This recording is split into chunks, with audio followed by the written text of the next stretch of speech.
Hello बच्चों, आप सभी का हमारे यूट्यूब चैनल आइडियल देव क्लासेस में स्वागत है। बच्चों, आज हम आपके लिए कक्षा 9वीं विषय सामाजिक विज्ञान का अभ्यास हेतु नमूना प्रश्न पत्र लेके आए, जो हाई स्कूल परीक्षा 2024 के लिए बहुत ही महत्वपूर्ण है। और ये प्रश्न पत्र आपको स्कूल से दिए गए होंगे हल करने के लिए, तो आप फट से देख के इससे हल कर सकते हैं। आपको हम प्रश्न क्रमांक 1 से 23 तक पूरे प्रश्न के उत्तर बताएंगे। चलिए देखते हैं क्या कह रहा है इसमें। केवल अभ्यास हेतु नमूना प्रश्न पत्र हाई स्कूल परीक्षा 2024 माध्यमिक शिक्षा मंडल भोपाल सत्र 2023-24 विषय सामाजिक विज्ञान कक्षा 9वीं सेट ए। तो ये सामाजिक विज्ञान का कौन सा सेट लेके आए, सेट ए। इसके बाद आपको जो समय दिया है, समय 3 घंटे रहेंगे और पूर्णांक कितने रहेंगे, 75 मार्क्स मीन्स 75 अंक। और कुल प्रश्नों की संख्या कितनी रहेगी, 23 रहेगी। यहाँ पे आपको निर्देश दिए हैं, ये सभी निर्देशों को ध्यान से पढ़ लीजिए। जैसे पहला निर्देश क्या है, सभी प्रश्न अनिवार्य हैं। दूसरा निर्देश है, प्रश्न क्रमांक 1 से 5 तक 30 वस्तुनिष्ठ प्रश्न है। प्रत्येक उप प्रश्न के लिए 1 अंक निर्धारित है। सही विकल्प 6, रिक्त स्थान 6, सत्यासत्य 6, सही जोड़ी 6 और एक वाक्य 6 अंक के हैं। इसके बाद निर्देश 3, प्रश्न क्रमांक 6 से 23 तक प्रत्येक प्रश्न में आंतरिक विकल्प दिए गए हैं। फिर निर्देश कौन सा आपका आएगा, 4, प्रश्न क्रमांक 6 से 17 तक कुल 12 प्रश्न हैं। प्रत्येक प्रश्न के लिए 2 अंक निर्धारित हैं। फिर उसके बाद निर्देश 5, प्रश्न क्रमांक 18 से 20 तक कुल 3 प्रश्न हैं। प्रत्येक प्रश्न के लिए 3 अंक निर्धारित है। इसी प्रकार निर्देश 6 दिया हुआ है, पढ़ लीजिएगा इसे। अब हम चले आते हैं जो प्रश्न उत्तर हैं। पहला प्रश्न आ जाएगा हमारा, बहुविकल्पी प्रश्नों के उत्तर दीजिए। कौन सा प्रश्न है ये, बहुविकल्पी प्रश्न है, इनके उत्तर देने को कह रहा है। पहला प्रश्न है, भारत किस महाद्वीप का हिस्सा है। जो हमारा भारत देश है ये किस महाद्वीप का हिस्सा, 4 ऑप्शन है। अ नंबर यूरोप, ब नंबर एशिया, स नंबर अफ्रीका और द नंबर ऑस्ट्रेलिया। तो इसका सही आंसर हो जाएगा ब नंबर एशिया, क्योंकि हमारा जो भारत देश है ये किस महाद्वीप का है, एशिया महाद्वीप। और सबसे बड़ा महाद्वीप कौन सा है, एशिया महाद्वीप।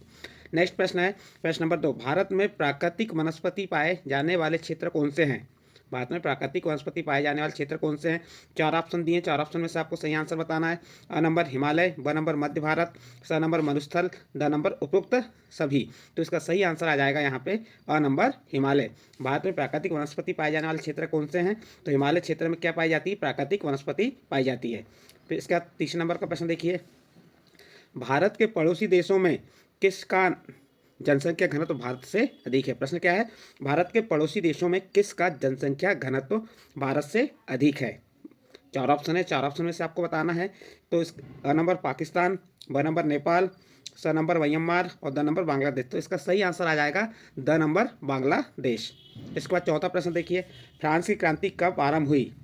या 4 ऑप्शन दिए, 4 ऑप्शन में से आपको ये बताना है कि फ्रांसीसी क्रांति कब आरंभ हुई। अ नंबर 1780 ईस्वी में, ब नंबर 1890 ईस्वी में, स नंबर 1789 ईस्वी में और द नंबर 1960 ईस्वी में। तो ये चारों ऑप्शन में सही आंसर आ जाएगा स नंबर 1789 ईस्वी में।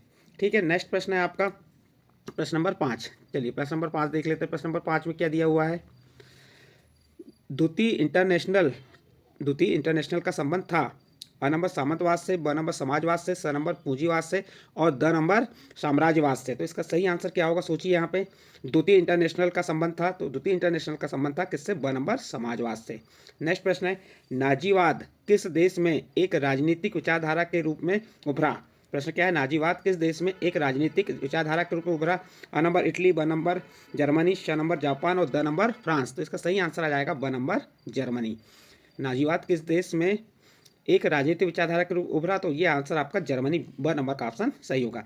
यहाँ पे इंग्लिश मीडियम वाले बच्चे भी देख सकते हैं, हिंदी मीडियम के आधार पर उसे सेट कर सकते हैं। चलिए आगे अगला प्रश्न है, प्रश्न नंबर 2, क्या है, रिक्त स्थानों की पूर्ति कीजिए, यानी आपको खालिस्तान भरने कह रहा है। इसमें पहला प्रश्न क्या है, जुकाम और खांसी की दवा के लिए खालिस्तान पादप का उपयोग किया जाता है। तो क्या कहा है इसमें, जुकाम और खांसी की दवा के लिए तो कौन से पादप का उपयोग किया जाता है, तो वह है पिपली। कौन सा पादप है, यहाँ लिख देंगे आप पिपली पादप।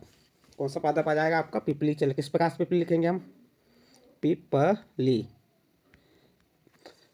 तो इस प्रकार प्रश्न नंबर 1 का उत्तर। दूसरा क्या कहा, 2011 की जनगणना के अनुसार भारत में साक्षरता दर थी।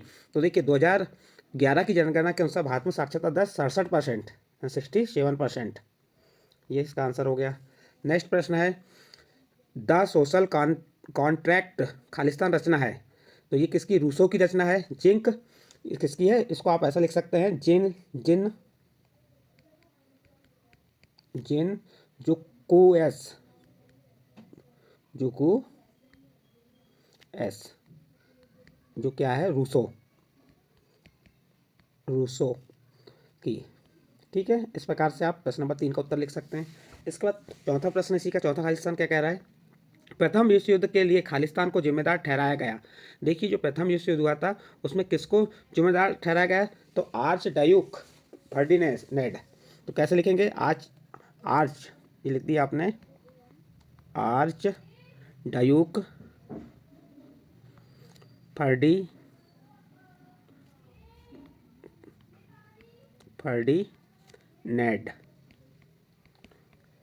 देखिए, इसमें क्या था आपका खालिस्तान, यहाँ पे खालिस्तान में कौन सा वाला डाल देंगे, लिख दिया आपको। प्रथम विश्व युद्ध के लिए खालिस्तान को जिम्मेदार ठहराया गया, तो आर्च डायूक फर्डिनेंड को क्या ठहराया गया, जिम्मेदार ठहराया गया।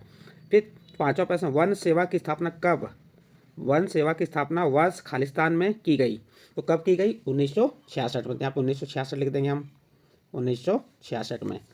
इसके बाद छठा प्रश्न है, मासाई शब्द का शाब्दिक खालिस्तान अर्थ है, जो मासाई शब्द का शाब्दिक खालिस्तान अर्थ है, तो इसका आएगा नीलोत जनजाति। क्या जाएगा, नीलोत जनजाति, यहाँ पे लिख देंगे आप, नीलोत जनजाति।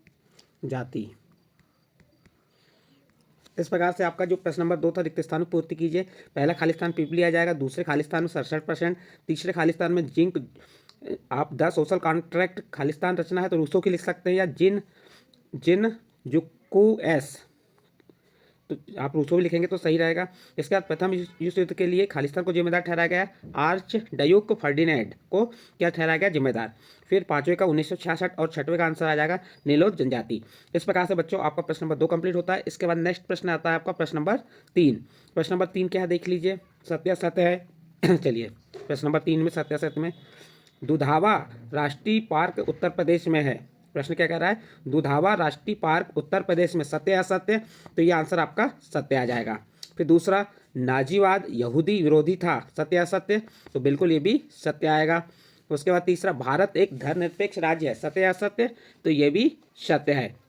भारत देश 1950 में स्वतंत्र हुआ, यह कथन कैसा है आपका, सत्य असत्य, तो ये कथन आपका असत्य आएगा, क्योंकि हमारा भारत देश कब आज़ाद हुआ था, 15 अगस्त 1947 को आज़ाद हुआ था। और यहाँ क्या कह रहा है, 1950 में हमारा देश स्वतंत्र नहीं हुआ, इसलिए यह कथन कैसा है, असत्य है। अगला प्रश्न है, भारत में बहुमत से चुनाव जीतने वाला दल सरकार बनाता है।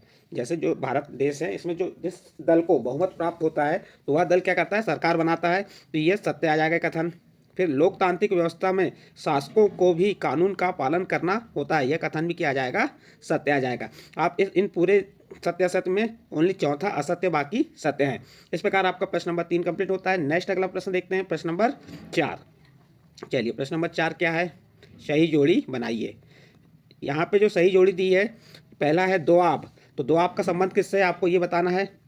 तो दोआब, दो नदियों के बीच का भाग, कौवा, 26 नवंबर 1949, तो दोआब का संबंध है, दोआब यानी होता है दो नदियों का के बीच का भाग, दोआब कहलाता है।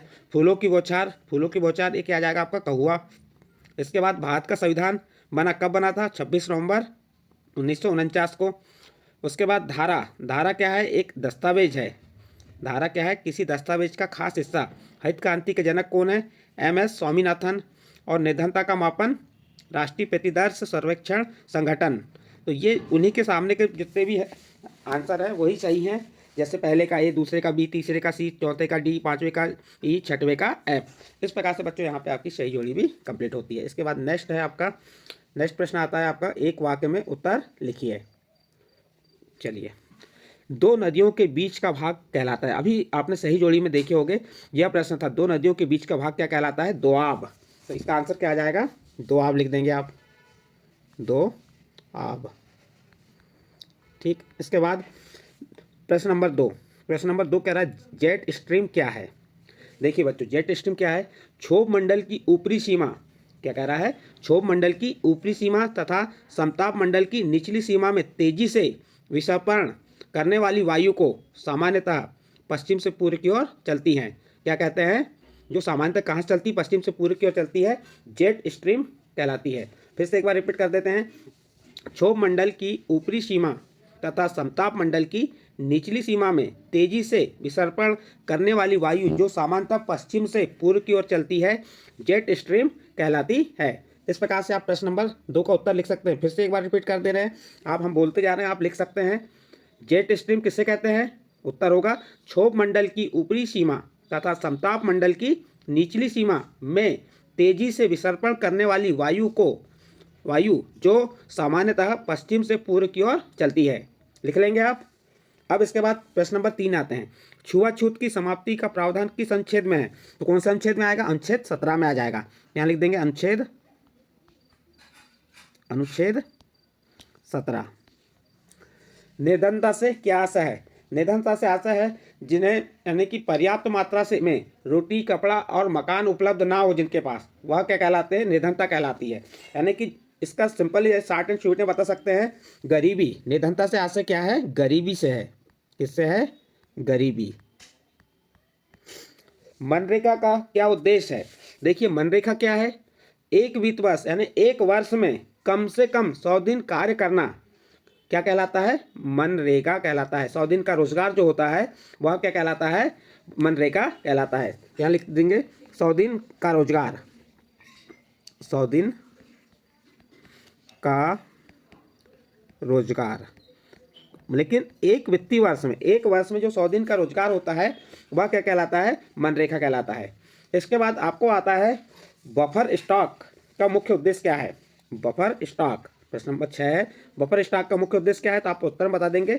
फसलों का मूल्य निर्धारित न्यूनतम सीमा से कम ना हो वह क्या कहलाता है? बफर स्टॉक कहलाता है। फसलों का मूल्य निर्धारित न्यूनतम सीमा से कम ना हो वह क्या कहलाता है? आपका बफर स्टॉक कहलाता है। इस प्रकार बच्चों आपका एक वाक्य में उत्तर लिखिए। ये प्रश्न समाप्त हुआ।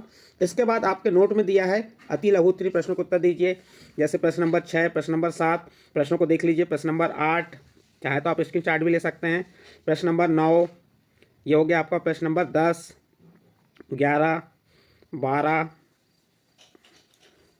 13, 14 सभी प्रश्नों के उत्तर आपको हम बता देंगे, पीडीएफ उपलब्ध करा देंगे इसकी। अभी आपको हमने प्रश्न क्रमांक 1 से कहाँ तक बताए हैं? 5 तक बताए हैं, जो 30 अंक का रहेगा। और इसका मानचित्र भी बता देंगे किस प्रकार से आपको मानचित्र पूर्ण करना है। यदि बच्चों आपको हमने जो क्या बताया, जो आपका विशेष सामाजिक विज्ञान कक्षा 9वीं का जो सेट 1 के जो प्रश्नों के उत्तर बताए ये आपको अच्छे लगे हों तो आप हमारे चैनल आइडियल देव क्लासेस को सब्सक्राइब कर लीजिए। और जो हमारे चैनल के वीडियो हैं इन वीडियो को अन्य ग्रुप में शेयर जरूर कीजिए। ठीक है बच्चों।